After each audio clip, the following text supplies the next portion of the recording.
Binigay ko lahat. Um, Nung kinanta ko yung Just As I Am, talagang binigay ko talaga yung 100% na um, na lakas, na talagang binigay ko lahat yung aking buong puso at kaluluwa sa Just As I Am na performance.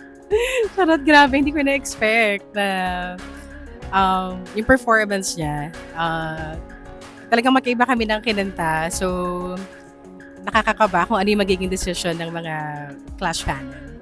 Bea!